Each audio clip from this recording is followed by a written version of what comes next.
Materialistic idolatry. Spiritual leaders should warn people never to allow materialism to deprive them of eternal life. Here's Dr. Gene Getz. Here he's getting very specific in addressing people who have put what they have materially in a place where it is absolutely keeping them from eternal life. And so James gets very, very specific. And you know, as you read this next paragraph, we're going to read some of this and share with you, but basically he sounds like the Old Testament prophets. And I could quote many of the Old Testament prophets. Let me just share with you Isaiah in chapter 10, where he says, "Woe to those enacting crooked statutes and writing oppressive laws to keep the poor from getting a fair trial." This is within Israel. He's addressing the people of Israel. "And to deprive the afflicted among my people of justice, so that widows can be their spoil and they can plunder the fatherless." James addressed that issue, remember? Right back there in chapter 1, when he talked about the fatherless, the widows, the orphans.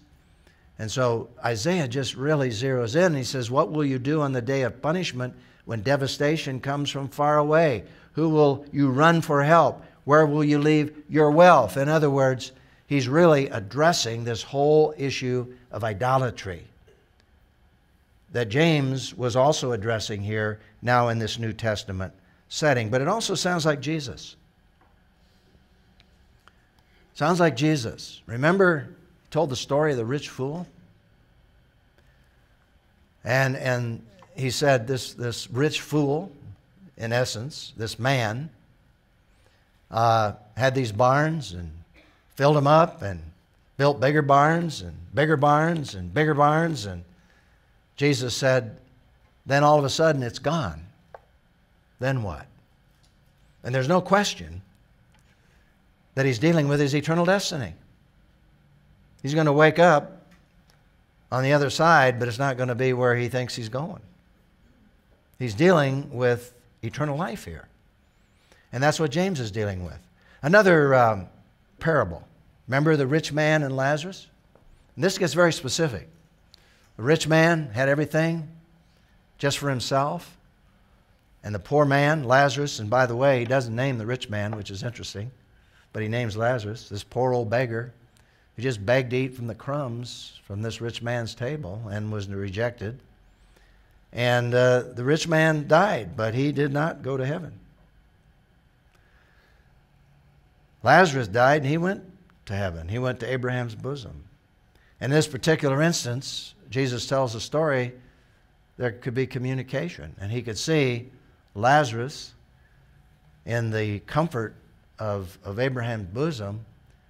And you could look across the great chasm and there was the rich man. And he wanted help, and Jesus said, it's too late for help. You had all kinds of opportunities. And he says, well, at least send someone to warn the other people.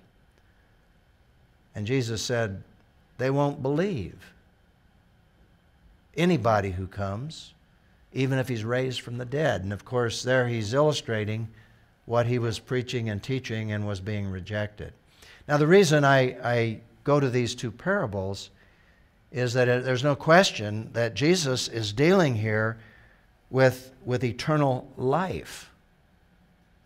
And that's why the principle reads, as spiritual leaders, and this is what James was doing, we must warn people to never allow materialism to deprive them of eternal life. To say, I have everything here, I don't need anything. I don't need God. And James is warning against that. And that's the principle, I think, that comes to all of us who are indeed spiritual leaders. Now, in the text, James addresses specific issues here. And this is what he says. What was their problem? Well, there was no fruit of righteousness. And he gets very specific in this paragraph. They were hoarding wealth. And that's in what he addresses in James chapter 5. Your wealth is ruined. You have it, but like the rich man, And Lazarus, or like the man who built his barns, it's ruined. Your clothes are moth-eaten. They're going to disappear. And so he's addressing this issue very specifically. They were exploiting their own employees to feed their own coffers. And boy, as I read about this, I thought, wow, what a contemporary situation in our own culture. Look, the pay that you withheld from the workers who reaped your fields cries out. The outcry of the harvesters has reached the ears of the Lord of hosts. And I couldn't help but think of our own culture, our own society. The CEOs that have bled people out of their life savings and walk away with millions once the company collapses. And the fact of the matter is that that's happening right now in our culture, in terms of those who are going to walk away from these huge loan operations with millions, while our taxpayers, as taxpayers, we're footing the bill in relationship to those millions that they're walking away with. There's a lot of stuff going on in our culture and our society that is not unrelated to some of the stuff that was going on in the first century world. And so James says, look, the pay that you should have given to your employees, you've taken it for yourself. You're hoarding it. And then thirdly, he says you're living in luxury while the poor are suffering. Now, Jesus said the poor will be with us always. But here, what he was dealing with is that they have opportunity to help the poor. In fact, they're creating the poor and doing nothing about it to care for them. He says, you have lived luxuriously on the land, and you have indulged yourself. That's the key. You have fattened your hearts for the day of slaughter. So James, he's getting really specific here because he's dealing with eternal destiny. Eternal destiny. And then, finally, he says, you're destroying people. No doubt by using the legal system for their own advantage. And I think that that's inherent in verse 6. You have condemned, you have murdered the righteous man. He does not resist you. In fact, he has no one to represent him. And you're destroying him. You're taking advantage of him. And so James is dealing with a very serious issue, which I've called materialistic idolatry. Let me read that principle again so we don't lose the focus. As spiritual leaders, we must warn people to never allow materialism to deprive them of eternal life, because it will. And people need to hear that, particularly in our culture today. So the reflection, the response question is, though James may have been addressing unsaved materialists, and I believe he was here, because there just doesn't seem to be any life in these people whatsoever. There doesn't seem to be any good works whatsoever. Their faith is without works. It's dead. And so he's addressing that issue. So he's dealing with unsaved materialists. But what lessons can believers learn from this indictment? Well, again, my mind went back to what Paul wrote to Timothy. And there's no question, but here he's referring to Christians. And he's saying, Timothy, you need to alert Christians.